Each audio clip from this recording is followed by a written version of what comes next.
UP के रायबरेली की Gurubakhshganj police को समय बड़ी कामयाबी हाथ लगी जब उन्होंने अंतर्राज्यीय गौ तस्कर गैंग के 4 सदस्यों को गिरफ्तार कर लिया। साथ ही उनके पास से एक विशेष रूप से बनाया गया कंटेनर भी बरामद हुआ। पुलिस की माने तो ये सब लंबे समय से गौ तस्करी के काम में लगे हुए थे। गौवंशों के लिए मौजूदा सरकार नित नई योजनाएं चला रही है, लेकिन इस दौरान इनकी तस्करी करने वाले बदमाश भी नए तरीके की तकनीक की इजाद कर उनकी तस्करी अनवरत रूप से करने में जुटे हैं। बीती रात जिले की गुरुबख्शगंज थाना पुलिस ने चेकिंग के दौरान एक कंटेनर को पकड़ा और एक बड़े गैंग का खुलासा हो गया।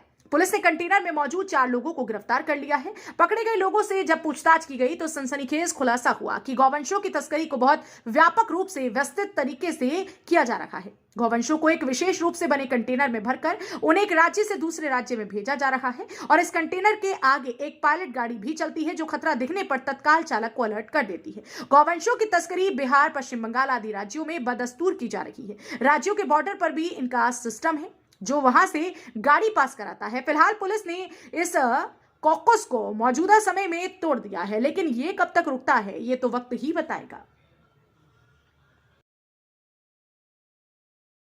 देखिए, आज थाना गुरुबख्शगंज की पुलिस के द्वारा 4 शातिर अभियुक्तों को पकड़ने में सफलता प्राप्त की गई है। जिस गैंग के सरगना का नाम है इस्लाम और वो जनपद रामपुर का रहने वाला है, उसके विरुद्ध तकरीबन 30 से ज़्यादा मुकदमे पंजीकृत हैं, जिसमें एनिमल क्रूअल्टी एक्ट के भी मुकदमे हैं और मवेशियों को स्मगल करने का और स्लॉटर करने के भी उसके मुकदमे हैं। इस पूरे गैंग की कार्यप्रणाली के बारे में पूछताछ से पता चला है कि इस गैंग में अभी तक 4 लोग पकड़े गए हैं। बाकी के साथियों ने भी पूछताछ में बताया है कि ये पूरा गैंग मवेशियों को ट्रांसपोर्ट कराने का काम करता है और यहाँ से बड़ी संख्या में रेगुलर बेसिस पे ये मवेशी ट्रांसपोर्ट किए जाते हैं दूसरे प्रांतों से। दूसरे प्रांत जो नेबरिंग प्रांत है हमारा बिहार, वहाँ पे एक जगह आइडेंटिफाई की गई है जहाँ पे सारे मवेशी रेगुलर बेसिस पे उतारे जा रहे हैं। इस गैंग की कार्यप्रणाली कुछ इस प्रकार की है कि इनके सहयोग में एक राजस्थान का कोई व्यक्ति है जिसकी तलाश की जा रही है। वो अपने डेरों के साथ यहाँ आता है और वो यहाँ के मवेशियों को आइडेंटिफाई करता है मोटरसाइकिल से घूम करके, और रात में वो उनको एक जगह इकट्ठा कर लेता है। करीब 25-30 मवेशी एक खेप में इकट्ठा करके फिर वो टेलीफोनिकली इस गैंग से संपर्क करता है, इस्लाम के गैंग से। और इस्लाम का संपर्क आगे एक इलाहाबाद का कांटेक्ट हमें मिला है, वो जिससे समझो इस पूरे रैकेट को वहाँ से चलाता है। वहाँ से कंटेनर भेजा जाता है और पायलट करने के लिए एक दूसरी गाड़ी भी भेजी जाती है।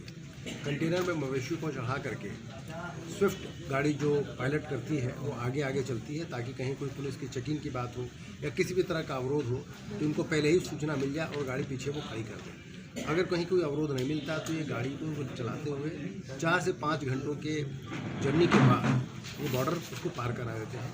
बॉर्डर पे भी इनके कॉन्टैक्ट्स हैं। ये बॉर्डर के किनारे गाड़ी खड़ी करते हैं, वेट करते हैं अपने टर्न का, और जब उनको सिग्नल मिलता है कि अब आप अपनी गाड़ी को पार करा सकते हैं तभी अपनी गाड़ी को पार कराते हैं। कभी उनको कहीं आगे जा कर के जो भी एक डेजिग्नेटेड पॉइंट है डिफरेंट स्टेट, वहाँ जा कर के वो सारे मवेशी उतारे जाते हैं जहाँ पे उनको चारा पानी खिलाया जाता है। उनको 1-2 दिन का रेस्ट दिया जाता है। वहाँ से अगला कंटेनर आकर के उनको दोबारा भरता है और फिर आगे वहाँ से वेस्ट बंगाल या अन्य भी जो कई जगह हैं जिनके नाम इन लोगों ने बताए हैं, वहाँ उन मवेशियों को ट्रांसपोर्ट कर दिया है।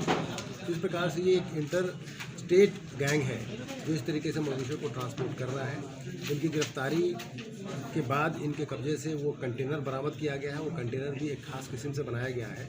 उस कंटेनर में ऊपर हवा के लिए छिद्र भी किए गए हैं ताकि जानवरों को हवा मिलती रहे और कोई मवेशी मरे नहीं। और उसका फ्लोर इस तरीके से सील किया गया है कि जो मवेशियों का मलमूत्र है वो कहीं बाहर लीक ना करे ताकि पुलिस को शक न।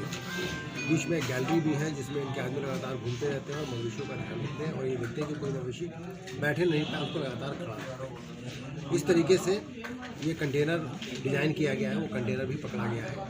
इनके कब्जे से अन्य फ़ोन और अन्य चीज़ें भी बरामद हुई है। पूछताछ से अन्य जिन व्यक्तियों के नाम प्रकाश में आए हैं उनकी ड्यूटी में लगा दी गई है और इसमें अग्रिम विधिक कार्रवाई कराई है। सर, आपराधिक इतिहास इन लोगों को कुछ मालूम? इसमें हर जो व्यक्ति पकड़ा गया है सबका कुछ न कुछ आपराधिक इतिहास है, लेकिन जो गैंग का सरगना है इस्लाम, इसके ऊपर विभिन्न थाना क्षेत्रों में 30 से ज़्यादा मुकदमे। सर, रायबरेली में ये जो